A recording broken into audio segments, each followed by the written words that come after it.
I was on my way to work and I couldn't breathe, so I turned the car around and went to Temple Hospital. And when I went in, they told me that they need to run some tests. And the next day they came back with results and said that my heart was no longer pumping the way it should, and I would need to have a heart transplant. And then 4 days later they came to me and said they found a heart.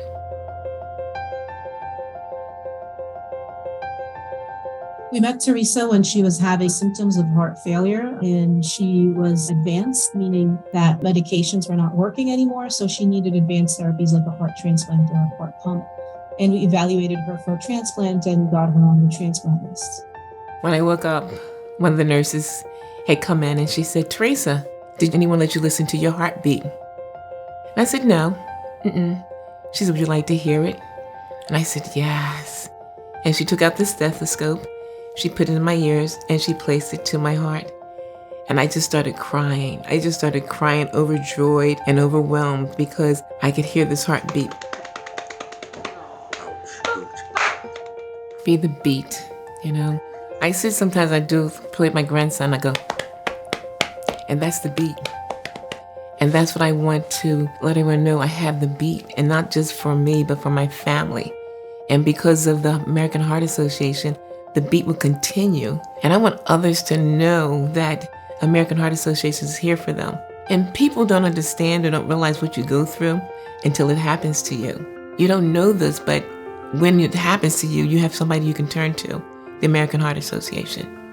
I always ask my transplant patients, what is the one thing that you want to do? It's inspiring because it's the small things, like I just want to sleep in my bed. I just want to walk my dog. So it teaches us really kind of the real meanings of life and what's important and to focus on what's important.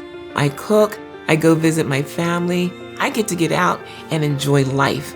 And none of this stuff was possible before. And now I have a new grandson and he's 18 months now. Because I'm here and I survived the surgery, I can help take care of him.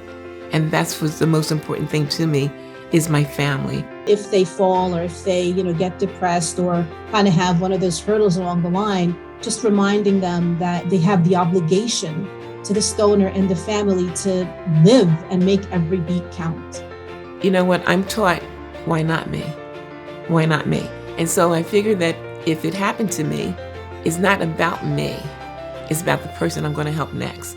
So when I got the heart transplant, I promised God that I would take care of the heart and that I would tell my story, and no matter what platform He gave it to me, because people need to know. It's not about me, it's about the person I get to help. I'd like to thank the gift of life.